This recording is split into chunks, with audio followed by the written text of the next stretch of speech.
বিসমিল্লাহির রহমানির রহিম। দুনিয়ার এই ক্ষণিক মুহূর্তেও এমন কে নেই যে সফলতা সুধা পান করতে চায় না। কোনো ব্যক্তি যখন তার লক্ষ্যে পৌঁছায় তিনিই সফল, এটাই তার সফলতা।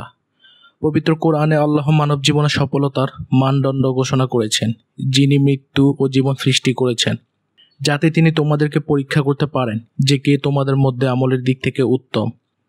আর তিনি মহাপরাক্রমশালী ও অতিশয় ক্ষমাশীল। সূরা মুলক আয়াত 2। আল্লাহ বলেছেন, যে ব্যক্তি সৎ-আমল করে সেই সর্বশ্রেষ্ঠ।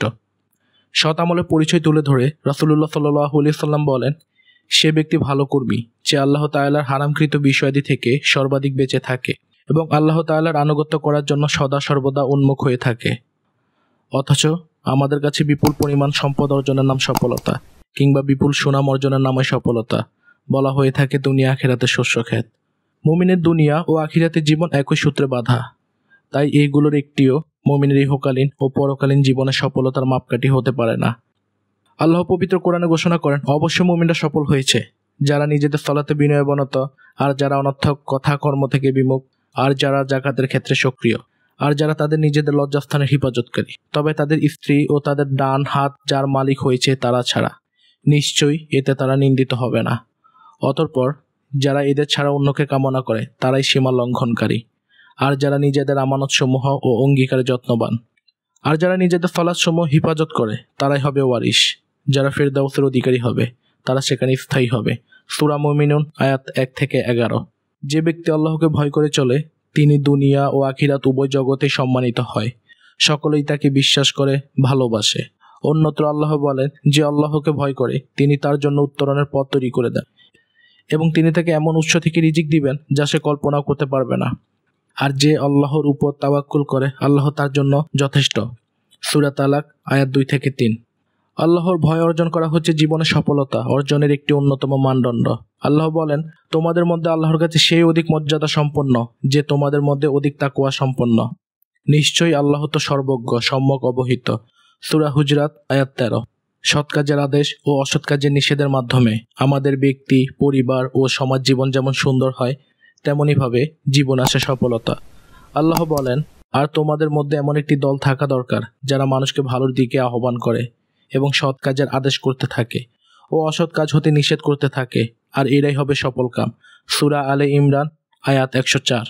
আল্লাহ রাব্বুল আলামিন পবিত্র কোরআনুল কারীমে বর্ণনা করেছেন, এর একটি পথ হচ্ছে যে কৃপণতা করে না সে সফল। তোমরা আল্লাহকে যথাসাধ্য ভয় করো, শোনো, আনুগত্য করো এবং ব্যয় করো, এটা তোমাদের জন্য কল্যাণকর। যারা মনের কার্পণ্য থেকে মুক্ত তারাই সফলকাম। সূরা তাগাবুন আয়াত 16। আল্লাহ ও রাসূলের আনুগত্য হচ্ছে আমাদের দুনিয়া ও আখিরাতে সফলতার চূড়ান্ত পথ। আল্লাহ বলেন, আর যে কেউ আল্লাহ ও তার রাসূলের আনুগত্য করে, আল্লাহকে ভয় করে এবং তার তাকওয়া অবলম্বন করে তারাই কৃতকার্য। সূরা নূর আয়াত 52। দুনিয়ার জীবন খুবই ক্ষণস্থায়ী। জাবের রাদিয়াল্লাহু তাআলা হতে বর্ণিত, একদা রাসূলুল্লাহ সাল্লাল্লাহু আলাইহি ওয়াসাল্লাম একটি কান কাটা মৃত বকরির বাচ্চার নিকট দিয়ে অতিক্রমকালে বললেন, তোমাদের মধ্যে এমন কে আছে যে এটাকে 1 দিরহামের বিনিময়ে নিতে পছন্দ করবে? তারা বললেন, আমরা তো এটাকে কোনো কিছুর বিনিময়ে নিতে পছন্দ করব না। তখন তিনি বললেন, আল্লাহর কসম, এটা তোমাদের কাছে যতটুকু নিকৃষ্ট, আল্লাহর কাছে দুনিয়া এবং তার সম্পদ এর চাইতেও অধিক নিকৃষ্ট। মুসলিম এবং মিশকাত শরীফ হাদিস 5157। দুনিয়া অর্জনের আকাঙ্ক্ষা যেন আমরা আখিরাতের জীবনের নেক আমল অর্জন থেকে গাফেল না হই।